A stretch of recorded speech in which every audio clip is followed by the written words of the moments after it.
안녕하세요, 세이즈입니다. 오늘은 여자가 남자를 정말로 사랑한다는 신호 5가지에 대해서 말씀드려 볼게요. 구독과 좋아요, 알림 설정까지 해주실 거죠? 그럼 바로 시작할게요.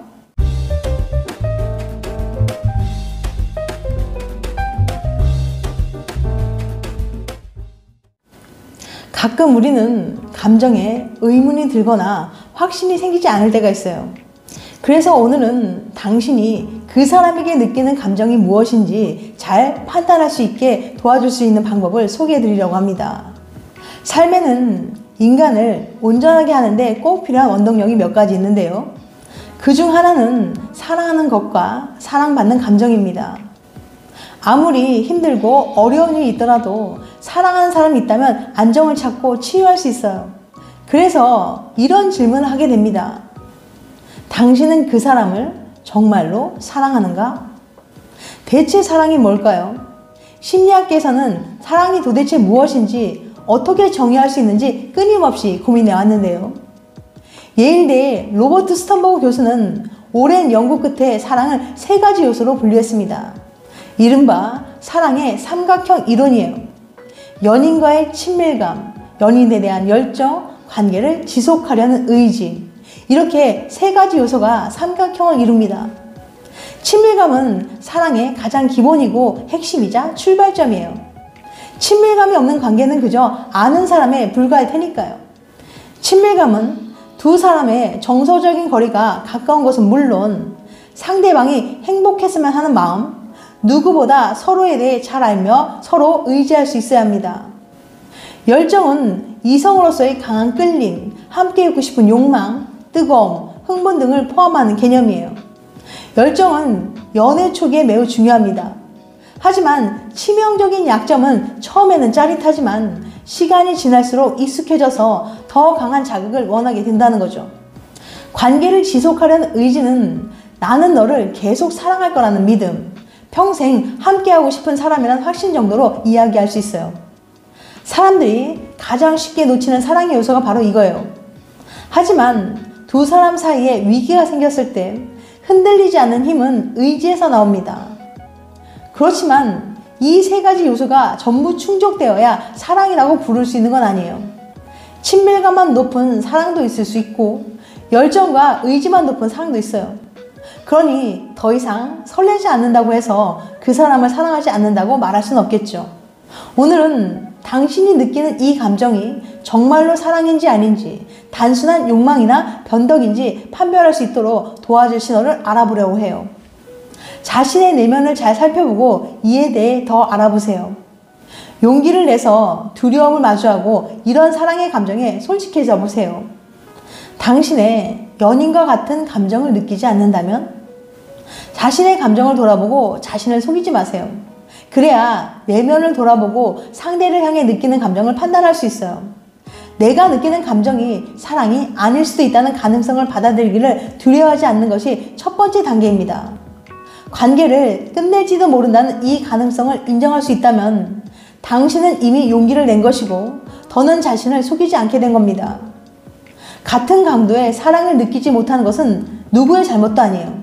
한쪽이 다른 한쪽보다 더 사랑할 수 있고 우리 안에 없는 감정을 느끼도록 강요할 수는 없습니다. 의문을 갖는 것은 나쁜 일이 아닙니다. 가끔 연인 사이의 거리를 더 벌려놓는 시기가 있기도 해요. 그러나 그런 시기가 관계의 끝을 의미하는 것은 아니지만 정책일 수는 있습니다. 내 감정에 대해서 더 고민하고 생각하는 것에 죄책감을 느끼지 마세요. 좋든 나쁘든 중요한 것은 내가 느끼는 진짜 감정을 받아들이고 자신을 속이지 않는 것입니다. 내 감정을 찾는 시간을 드려야 합니다. 그럼 당신이 그 사람을 정말로 사랑할 때 어떤 행동을 하는지 구체적으로 알려드릴게요. 당신이 그 사람을 정말로 사랑한다는 신호 5가지. 첫 번째, 늘 생각난다. 연인 관계가 내 생각의 큰 부분을 차지한다면 그건 감정의 크기가 무척 큰 거예요. 늘 끊임없이 그 사람이 생각이 난다면 당신이 그 사람을 정말 사랑한다는 꽤 분명한 신호입니다. 그 사람을 떠올렸을 때 함께하고 싶다는 욕구가 생겨나고 점점 커지는 것, 그 사람을 분명히 떠올렸을 때 보고 싶은 마음이 커진다면 그건 당신이 그 사람을 사랑하는지에 대한 의문을 날려주는 신호입니다. 반면 다른 사람과 함께하고 싶다는 생각이 머릿속에 떠다닌다거나 옛 연인들이 스쳐 지나가기라도 한다면 그건 사랑이 식은 것일 수 있어요. 이런 변화작용은 점진적으로 이루어지기 마련이라서 우리의 행동과 생각에 평소 주의를 기울이는 편이 좋습니다. 두 번째, 연인이 당신을 약하게 하지 않고 강하게 한다. 당신의 연인은 세상이 비치는 당신의 모습이 최고일 수 있도록 늘 북돋을 겁니다. 누군가를 사랑할 때는 내 성격의 어떤 측면을 줄이거나 감춰야 한다는 두려움 없이 나의 진정한 모습을 보이게 되기 마련이에요. 진정한 사랑이라면 상호작용일 겁니다. 상대방은 당신의 꾸밈 없는 진정한 모습을 보고 당신과 함께하는 것일 테니까요. 관계는 존중이 있어야 하며 갈등이 생겼을 때는 또 인내로 다스려야 합니다. 사랑할 때 우리 안에는 더 나은 사람이 되고자 하는 마음이, 변하고자 하는 마음이 생겨나기 마련이에요. 매일 활력을 불어넣어주는 사람이 있다는 것은 우리가 사랑에 빠졌다는 또 다른 신호입니다. 새로운 일을 실컷 버리고 싶은 마음, 집을 장식하는 것, 둘이 가장 좋아하는 식당에서의 저녁 식사, 함께 여행하는 것에서 느끼는 즐거움 역시 사랑의 신호입니다. 세 번째, 안 하던 짓을 한다.